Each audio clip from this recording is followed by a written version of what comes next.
your and giving me this opportunity to listen to you and understand Islam. What I understood from your talk is mainly that it's a religion which believes in peace and harmony and scientific and rational beliefs. If it is so, then how does it believe in the whole idea of God, and how does it believe the whole idea of heaven or the hell, if it's so rational? Sister has a question that she's heard the lecture. She's very happy to know Islam is a religion of peace.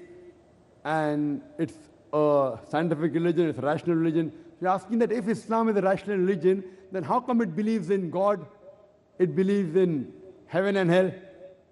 Sister, the only way you can believe in God is through science. Today, if I have to prove to an atheist, the only way I can prove is through the Quran with the help of science. The best tool I've got today. Previously, it was miracles. Then came the age of literature and poetry. Every age, Quran is a miracle of miracles. It's a miracle of all times. So because of this, if you heard my talk, I've proved that because a person who believes in science, if he's rational, he will have to agree that Quran is the word of God. If he does not believe in science, if he's not rational, if he's not understanding, there's high chances he will not believe in the Quran. That's the reason I said today, science is not eliminating God, it is eliminating models of God. As far as science is concerned, the concept of God, most of the scientists, they believe in the existence of God today. Previously, according to Francis Bacon, it says that little knowledge of science makes you an atheist, but in-depth knowledge of science makes you a believer in God. Now coming to a second question about heaven and hell. Now if we analyze the Quran, whatever the Quran speaks about science, approximately you can say that 80% what the Quran speaks about science has been proved to be 100% correct. About the creation of the universe, about the shape of the earth, light of the moon, that the sun rotates and revolves, water cycles, geology, botany, etc. 80% of what the Quran speaks about science is 100% proved to be correct. The remaining 20%, it goes in the ambiguous slot. Neither right, neither wrong. So my logic says, when 80% is 100% correct, and the remaining 20% is neither right, neither wrong, not even 0.1% of the 20% have been proved to be wrong, my logic says that inshallah, God willing, even the 20% will be right. So heaven and hell, angels, jinn, science hasn't advanced that far. Today science has advanced maybe to understand 80% of the Quranic verses we speak about science. Tomorrow, maybe 50 years later, 100 years later, 200 years later, science will talk about heaven, will talk about hell, will talk about jinn. So my logic says, it's not an illogical belief. It's a logical belief.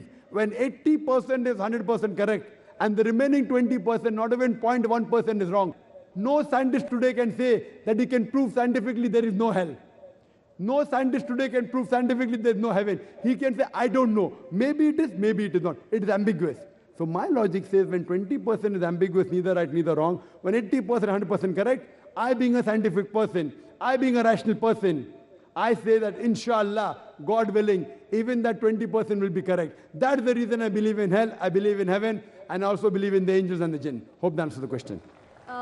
I still have some clarification. I need some clarification. Anything connected with the same question? Yes, yeah. Actually, you said that science also follows or believes in God, or also Islam do that. Then what is the exact explanation that it has given? For God or for heaven or hell? Sister, did you hear my full talk? Yeah. Did you hear my talk which I gave earlier last week? Is the Quran God's word? No, sir. Fine. This is my first talk. So in this talk, I spent 15 minutes trying to repeat in a nutshell what I spoke in 2 hours. What I request you, you take my video cassette recording, is the Quran God's word? And I've proved there that Quran is God's word, and also proved to an atheist the existence of Almighty God, which I did today in a nutshell, but in a fast way. So I've proved that God has to exist. If God did not exist, who wrote this Quran? Who wrote this Quran 1400 years ago? Talking about... My question is also, then who wrote this Quran? Who wrote it? The Creator wrote it. God wrote it. No human being can write. Sorry? What is the explanation for that? The explanation is my talk of to our sister. You can take the video cassette. And the similar talk I'd given in Bombay in 1995. And I'd request some of the volunteers, the lady volunteer, to give you a copy of my talk, which I said in 1995 in Billa Matushri. Take that talk. Inshallah, it will give you more details about the explanation of God, as well as the existence of God, and Quran is the word of God. Hope that answers the question.